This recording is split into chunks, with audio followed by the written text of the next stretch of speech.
So we have to discuss about improper integrals of second kind.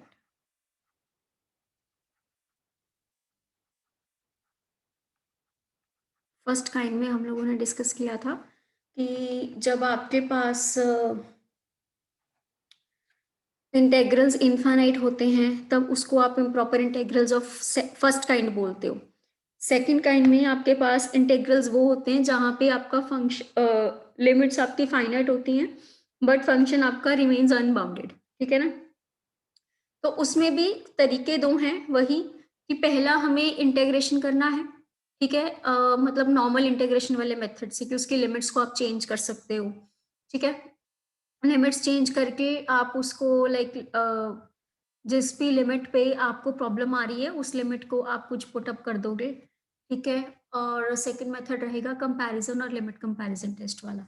जैसे मैं आपको ये बताती हूँ, सपोज करो ये इंटेग्रल गिवन है a to b f x d x और यहाँ पे आपको प्रॉब्लम आ रही है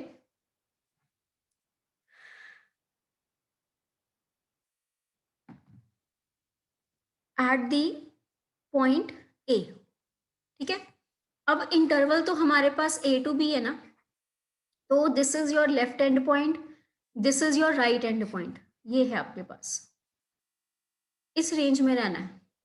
तो मतलब हमें a के राइट साइड पे रहना है, b के लेफ्ट साइड पे रहना है। In the interval this is your left and point and this is your right end point in the interval। तो अगर प्रॉब्लम ए पे है तो हमें ए को क्या करना है, वी विल चेंज ए। अब उसे कैसे चेंज करेंगे आप, आपने क्या करना है, जैसे सपोज करो 1 है तो 1 में हम थोड़ा सा कुछ ऐड कर देंगे, मतलब वो नंबर को चेंज कर देंगे। थोड़ा सा कुछ ऐड करना है तो मतलब उसमें कोई छोटा सा फैक्टर ऐड कर दो, तो we will just change into a plus epsilon to b. और एप्सिलॉन एक तरह से बहुत आर्बिट्ररी स्मॉल नंबर है, इसीलिए एप्सिलॉन टेंडिंग टू 0। आपने इस तरह से अपने इंटेग्रल को क्या करना है, चेंज कर देना है।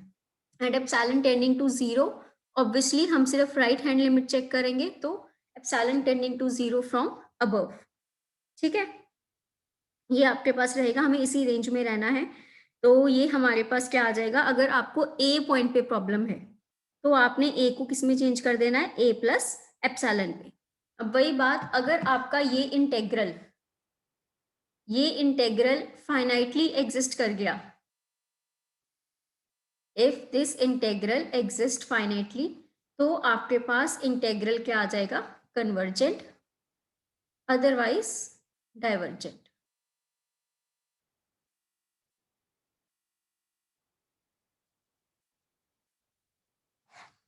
सेकंड केस है जब प्रॉब्लम है ए टू बी में, बी पॉइंट के ऊपर, राइट एंड पॉइंट के ऊपर।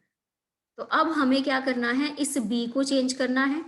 बी के हमें रहना था लेफ्ट हैंड साइड, तो मतलब बी में से हम कुछ एप्सिलॉन को माइनस करेंगे, एप्सिलॉन विल टेंड टू 0। ये हमने क्या करना है, अपने लिमिट को चेंज करके इंटेग्रेट करना है, लिमिट्स को पुट करना है। वही बात, अगर ये इंटेग्रल फाइनाइटली एग्जिस्ट कर गया तो आपका इंटेग्रल कन्वर्जेंट है, अदरवाइज डाइवर्जेंट। ठीक है। ये आपके पास improper integral of second kind को सॉल्व करने का पहला तरीका। अब ए पे प्रॉब्लम ठीक है, बी पे प्रॉब्लम ठीक है, अगर सी पे प्रॉब्लम आ जाए, सॉरी, अगर दोनों पे प्रॉब्लम आ जाए, ए पे भी प्रॉब्लम है, बी पे भी प्रॉब्लम है, तो उस केस में हम क्या करेंगे, सबसे पहले इस इंटेग्रल को इसके किसी सेंट्रल पॉइंट पे ब्रेक कर देंगे, A to C, C to B. अब ए पे प्रॉब्लम है तो ए को चेंज कर दिया जाएगा, ऑब्वियसली ए प्लस एप्सिलॉन में,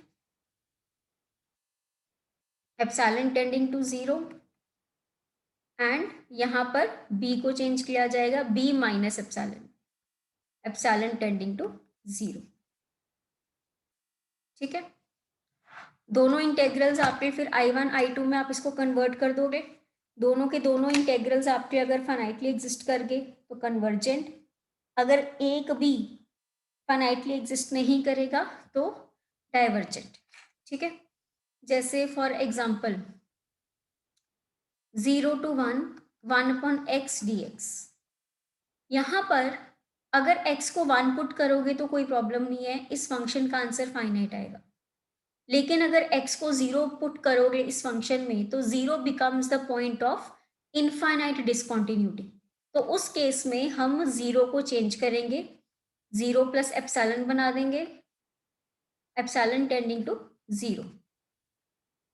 फिर आप इस इंटेग्रल का इस फंक्शन का इंटेग्रेट कर दोगे, जैसे log x आ जाएगा, लिमिट्स पुट कर दोगे log 1 माइनस log एप्सिलॉन, फिर 0 पुट कर दोगे and then you will get your answer. और अगर कुछ ऐसे का हो 0 to 1 है, 1/x माइनस 1 दिया हुआ है, अब x को 0 पुट करोगे तो कोई प्रॉब्लम नहीं है, ये फंक्शन फाइनाइटली एग्जिस्ट कर रहा है। लेकिन अगर 1 पुट करोगे तो यहाँ पे प्रॉब्लम आएगी, 1 माइनस 1 विल बिकम 0। ओके, तो हमें यहाँ पर 1 को चेंज करना है, तो 1 will change into 1 minus epsilon, where epsilon tends to 0। और अगर कुछ ऐसे का हो फंक्शन, ये तो 0 डाल रहे हो तो भी प्रॉब्लम है, 1 डाल रहे हो तो भी प्रॉब्लम है। तो आपने क्या करना है, इस इंटेग्रल को इसके बीच वाले पॉइंट हाफ पे ब्रेक कर दो। दो इंटेग्रल्स बन गए, दोनों इंटेग्रल्स को अलग अलग I1 I2 मानकर सॉल्व कर दो। ये हमारा अपने improper integral of second kind को सॉल्व करने का सबसे पहला तरीका। ठीक है, ओके। अब इसमें एक चीज और क्या ध्यान रखनी है आपने,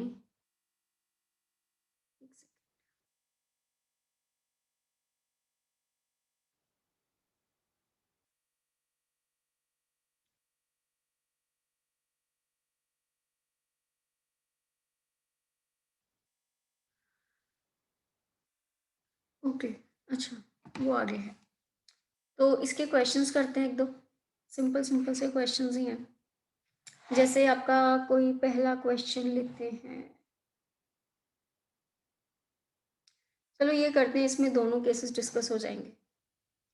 ये आपको क्वेश्चन दिया हुआ है 0 to 2 dx upon 2x minus x square.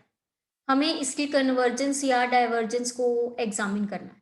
ठीक है, कन्वर्जेंस या डाइवर्जेंस को हमने क्या करना है, एग्जामिन करना है। तो देखो, अब हम देखते हैं, सबसे पहले तो हमें क्या करना है, पॉइंट ऑफ इनफाइनाइट डिसकंटिन्यूटी ढूंढना होगा। x को 0 पुट कर दोगे तो फंक्शन में प्रॉब्लम है, 1/0 बन जाएगा। x को 2 पुट कर दोगे तो 2 2 सा 4, 4 माइनस 4 विल अगैन बी 0। मतलब यहाँ पर hair 0 and 2 are points of infinite discontinuity. 0 and 2 are points of infinite discontinuity. किस इंटरवल में, 0,2 इंटरवल में। ठीक है, तो हमें सबसे पहले क्या करना होगा, इस इंटेग्रल को ब्रेक करना होगा। इन दोनों के बीच का पॉइंट 1, जरूरी नहीं है 1 लेना है, मतलब हाफ ले लो, कुछ भी ले लो, बीच में कुछ भी पॉइंट पे आपने इसको क्या करना है, ब्रेक करना है। तो this is your I, this is your I1 and this will be your I2। तो हम सबसे पहले I1 को चेक करेंगे। तो I1 is 0 to 1 1/2x minus x square dx। अब हमें क्या करना है, इस इंटेग्रल को सॉल्व करना है। ठीक है, तो this will come out to be like this, x common दिख रहा है तो मैंने बाहर निकाल दिया। अब ये इंटेग्रल जब सॉल्व करना है, अच्छा यहाँ पर प्रॉब्लम 0 पे है, तो सबसे पहले हम लोग इस 0 को चेंज करेंगे। We will write it like limit epsilon goes to 0, this will be 0 plus epsilon 1/x 2 minus x. ये आपके पास इंटेग्रल I1 बन गया। ठीक है जी, अब हमें इसको इंटेग्रेट करना है। इसे इंटीग्रेट करने के लिए नीचे डिनोमिनेटर में लीनियर टर्म्स पड़ी हैं 2 मल्टीप्लिकेशन में। तो जब आपके पास लीनियर टर्म्स पड़ी होती हैं तो हम कॉन्सेप्ट लगाते हैं पार्शियल फ्रैक्शंस का, ताकि उनको ब्रेक कर दें। और पार्शियल फ्रैक्शन जब लीनियर टर्म्स पड़ी हो तो कॉन्सेप्ट लगाता है कौन सा? एवरीवेयर बट नॉट देयर वाला। मतलब यहाँ पर फैक्टर्स निकाल लो दो, एक निकलेगा x इक्वल टू 0, एक निकलेगा x इक्वल टू 2। तो ब्रेक कर लेते हैं पहले तो। अब x को 0 पुट करना है, सिर्फ यहाँ नहीं करना, बाकी हर जगह करना है। x को 0 कर दोगे तो आ जाएगा 1/2x। फिर x को 2 पुट करना है, यहाँ नहीं करना, यहाँ पे करना है, ठीक है ना। एवरीवेयर बट नॉट देयर, मतलब जहाँ का फैक्टर है वहां पे नहीं पुट करना, उसके साथ वाले में करना है। तो यहाँ x को 2 पुट कर देंगे। अब इसका आपने क्या करना है, 1/2 कॉमन निकाल देते हैं। हमें निकालना है इसका इंटीग्रेशन। 1/x बचा, 1/x का integration will be log x। 1/2 minus x का integration will be log of 2 minus x upon -1 and limit is epsilon to 1। तो अब हम इसमें क्या करेंगे, अपनी लिमिट पुट कर देंगे, ठीक है। तो यहाँ पे माइनस हो जाएगा, so this will be something 1/2 log 1 minus log of that was 2 minus 6, मतलब पहले अपर लिमिट पुट करोगे तो log 1 माइनस log 1 आ जाएगा। फिर उसके बाद जब लोअर लिमिट पुट करनी है तो that will be some log epsilon minus log of 2 minus epsilon. तो ये तो आपके पास 0 ही हो जाएगा। This will come out to be log of 2 minus epsilon minus log epsilon. तो ये आपके पास वेक्टर बन गया। इस पे हम अपना लगा सकते हैं रूल लॉग्स का, दैट विल बी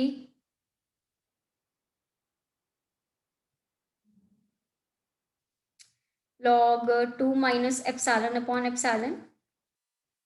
यहाँ पर आप इसको एप्सिलॉन को कॉमन ले लेंगे तो 2/एप्सिलॉन -1 रह जाएगा। अब आपने नेक्स्ट स्टेप में इसके क्या लगा देनी है, लिमिट लगा देनी। तो दिस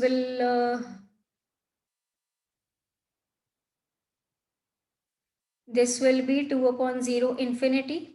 तो ये आपके पास आंसर आ रहा है, दिस इज इन्फिनिटी, मतलब I1 इज डाइवर्जेंट। जब आप लिमिट पुट करोगे तो आपके पास I1 क्या आ रहा है, डाइवर्जेंट आ रहा है। और अगर I1 डाइवर्जेंट है तो I2 निकालने की ज़रूरत नहीं है, इसका मतलब I क्या हो गया, डाइवर्जेंट। तो ये हमारा इस कॉन्सेप्ट से क्वेश्चन को सॉल्व करने का पहला तरीका। इसमें क्या है, ऐसे क्वेश्चन है जैसे वो कह रहा है कि show that the improper integral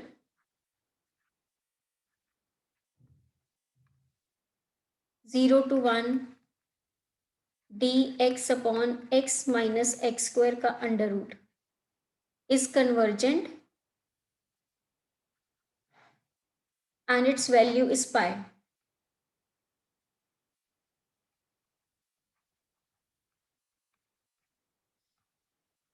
ये करना। अब इसमें भी देखो, अगर हम ध्यान से देखेंगे तो x को 0 पुट करोगे तो भी प्रॉब्लम है, x को 1 पुट करोगे तो भी प्रॉब्लम है। तो सबसे पहली बात क्या होगी कि आपने इसे ब्रेक करना है।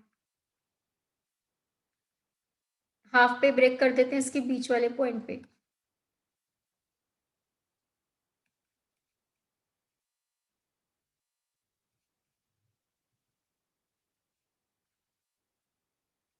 तो this is your I1 and this is your I2। अब I1 में प्रॉब्लम है 0 पे और I2 में प्रॉब्लम है 1 पे।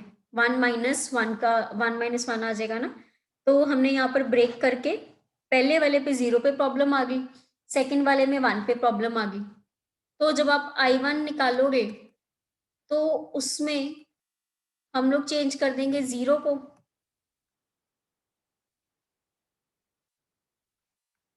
ये चीज। तो मेन इसमें क्या रह जाता है, इसका इंटेग्रेशन करना। अब इंटेग्रेशन ऐसे क्वेश्चंस का कैसे करते थे, अंडर रूट है ना, ये लीनियर टर्म नहीं बनती, नहीं तो अगर अंडर रूट ना हो तो x कॉमन लेकर आपके पास 1 माइनस एक्स आ जाता है, पार्शियल फ्रैक्शन बन गए, एवरीवेयर बट नॉट देयर। अब ऐसे क्वेश्चंस में क्या करते हैं, completing the whole square, x minus x square को कंप्लीटिंग दी होल स्क्वायर में चेंज कर दो। तो इसको कैसे करते हैं, जैसे माइनस कॉमन निकाल लिया तो एक्स स्क्वायर माइनस एक्स है, तो half coefficient of x add और सब्ट्रैक्ट। हाँ, तो इसमें हम हाफ मतलब हम लोग 1/4 को 1/4 के स्क्वायर को ऐड सब्ट्रैक्ट कर देंगे, नहीं सॉरी 1/2 के स्क्वायर को 1/4 को ऐड सब्ट्रैक्ट करेंगे ना इसमें, so this will B minus x plus 1/4 minus 1/4, so this will be x minus 1 upon 2 का होल स्क्वायर, ठीक है, and this will B minus half का होल स्क्वायर, तो ये बन जाएगा